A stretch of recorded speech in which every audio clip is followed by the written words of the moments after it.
ছেলেকে দেওয়া একজন আদর্শ বাবার উপদেশ।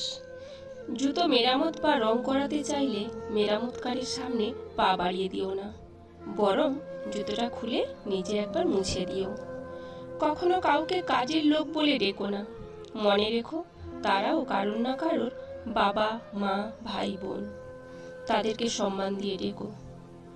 বয়স, শিক্ষা, পদ বা পদবীর দিক দিয়ে কেউ ছোট হলেও কখনো কাউকে ছোট করে দেখো না, নইলে তুমি ছোট হয়ে যাবে।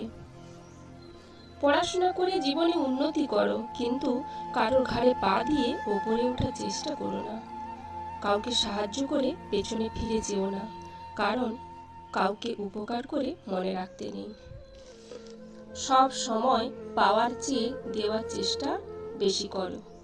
প্রদানকারীর হাত সর্বদা উপরেই থাকে।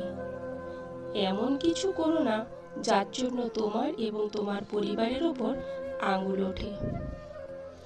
ছেলে হয়ে জন্ম নিয়েছো, তাই দায়িত্ব এড়িয়ে যেও না।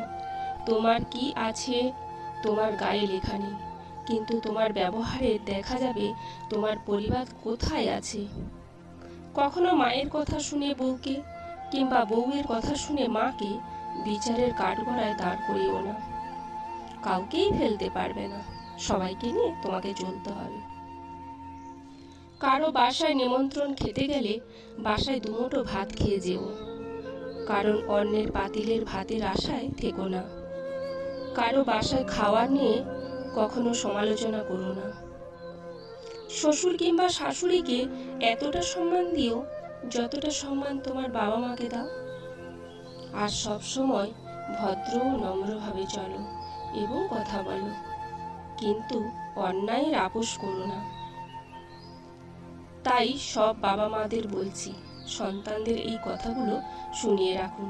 দেখবেন এই সমাজটা একদিন ঠিক হয়ে যাবেই।